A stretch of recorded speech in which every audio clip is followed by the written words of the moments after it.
नमस्कार, मी प्रदीप दत्त. आज आहे 13 जून 2025. मी जात आहे अकोटला आणि अकोटला गेल्याच्यानंतर या ठिकाणाहून मला शेतकऱ्याचे फोन आले की आमच्या अकोटमध्ये पूर्व विदर्भामध्ये पाऊस कसा येणार, तर या ठिकाणी शेतकऱ्याला मी अंदाज देणार आहे. आज या ठिकाणी मी अकोटकडे जाते, ते विदर्भातल्या शेतकऱ्याचे फोन आले तर आमच्या पूर्व विदर्भ आणि पश्चिम विदर्भात पाऊस कधी येणार. तर विदर्भातल्या शेतकऱ्याला सांगतो, आज आहे 13 जून 2025. विदर्भातल्या शेतकऱ्यांसाठी आनंदाची बातमी. 14 तारखेला म्हणजे 14 जून 15, 16, 17 आणि 18 तुमच्या पूर्व विदर्भ आणि पश्चिम मध्ये 6, 5, 11 जिल्ह्यामध्ये खूप पाऊस पडणार आहे, म्हणून हा अंदाज लक्षात यायचा.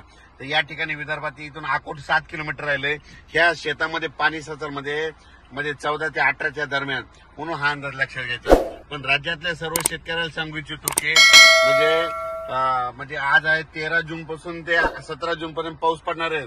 पण विदर्भामध्ये मात्र विदर्भातल्या खास करून शेतकऱ्यांसाठी अंदाज दिलाय की विदर्भामध्ये मात्र उद्या 14 पासून 14, 15, 16, 17, 18 पर्यंत खूप पाऊस पडणार आहे. ज्यांचे शेत तयार आहेत, नंतर तुम्ही तुमचा पेरणीचा निर्णय घ्या. पण त्याच्यानंतर तुम्हाला सांगतो, आज देखील 13 जूनला देखील म्हणजे अकोल्याकडे पाऊस पडणार आहे, बऱ्याच ठिकाणी विदर्भात पाऊस पडणार आहे, म्हणून हा अंदाज लक्षात घ्यायचा. पण काय झालं, काही भागामध्ये पाऊस पडलेला नाही. तर तुम्हाला सांगतो, विदर्भामध्ये 14 तारखेपासून चांगल्या स्वरूपाचा पाऊस पडणार आहे. उद्या दुपारनंतर तुमच्या विदर्भामध्ये चांगला खूप पाऊस पडणार आहे. 14 जून पासून विदर्भात चांगला पाऊस पडणार आहे.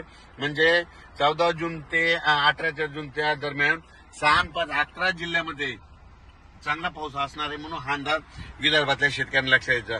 विदर्भ त्याच्यानंतर पूर्व विदर्भ, पश्चिम विदर्भ, दक्षिण महाराष्ट्र, उत्तर महाराष्ट्र, कोकणपट्टी, खानदेश, मराठवाडा म्हणजे सगळ्या विभागामध्ये म्हणजे आज 13 जून पासून ते 17 जून पर्यंत दररोज वेगवेगळ्या भागात ठिकठिकाणी पाऊस पडणार आहे. पण विदर्भात मात्र 14 पासून मात्र चांगला पावसाचा जोर वाढणार आहे, म्हणून हा अंदाज लक्षात घ्यायचा. शेतकऱ्याला सांगू इच्छितो, आता जे विदर्भात जे पाऊस येणार आहे उद्याचा 14 तारखेचा, त्याच्यामध्ये विजेचं प्रमाण जास्त असणार आहे. माझी सगळ्या शेतकऱ्याला विनंती, विजा कडकडत असताना झाडाखाली थांबत जाऊ नका. झाडावर 16% विजा पडतात. विजा कडकडत असताना आपले पाळीव प्राणी जनावरे झाडाखाली बांधू नका, कारण की झाडावर खूप विजा पडतात. माझी सगळ्या कामगारांना विनंती आहे, जे शेतमजूर आहेत, तुम्ही विजा कडकायला लागले की सरळ घरी जा, कोणत्या निवाऱ्याखाली जा, पण झाडाखाली थांबू नका.